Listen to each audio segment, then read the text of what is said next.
So when it comes to identity, what story in the Bible comes to mind that you can talk about and discuss and why you like that story? Two pop up actually. The story of Moses when God called Moses to lead the Israelites to the promised land, them out of Egypt. And then the second one that popped up was the story of Mary and Martha. Um, Okay.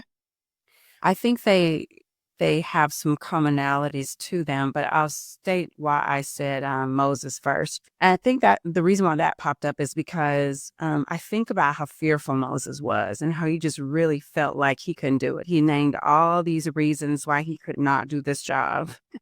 And to the degree that God ended up saying, okay, I'm going to allow Aaron, your brother, to help you and to speak for you. Uh-huh. And I think in my own life, if I were to surmise or summarize that whole Bible passage and that particular event, it would be Moses feeling like he wasn't enough. That he didn't have what he needed in order to be able to fulfill God's promise on his life. And I definitely have been there where I based my identity off of not feeling like I was enough.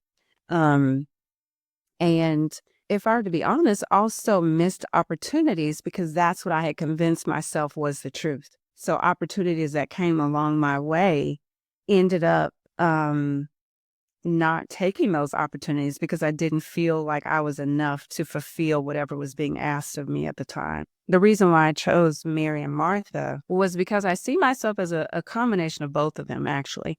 I am a seeker of the Lord and I kind of long to sit at his feet. So I can see myself being Mary when it comes to that.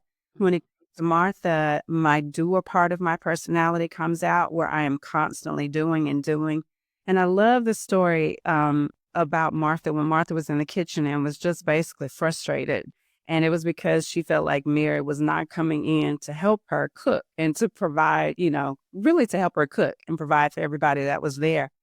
And she got so worried and anxious about just not having the help and being there alone that it blinded her to what was really important, which was what Mary was doing. And I definitely have found myself in the same place where I have done a lot of striving in life because my identity was in if I do this, then I'm acceptable or I am, I don't even want to say appreciate. I think it was more acceptable and more approving.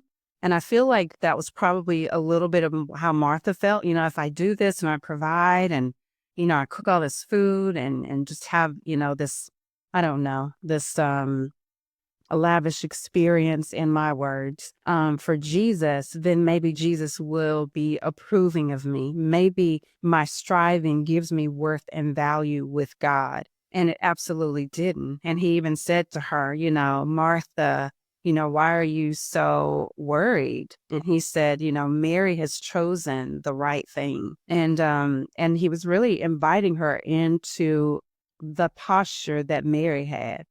And that's what I've had to remind myself a lot is that I can relate to Mary and I have to really listen to myself and listen to my body and be aware of those times when I feel like I am striving, because striving can lead you to this feeling of not being enough. Because if there's no end to your striving, then you're going to wear yourself out and you will eventually probably believe the lie of the enemy that you're not enough. And then you decide, oh, I'm not going to do whatever God may be calling you to do.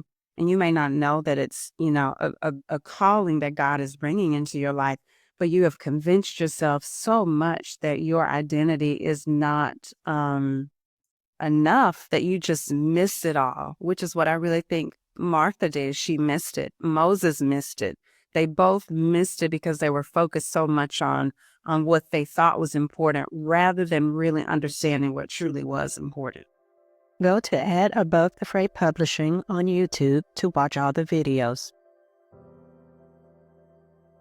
To learn more about the Getting to I Am workshop, visit abovethefraypublishing.com.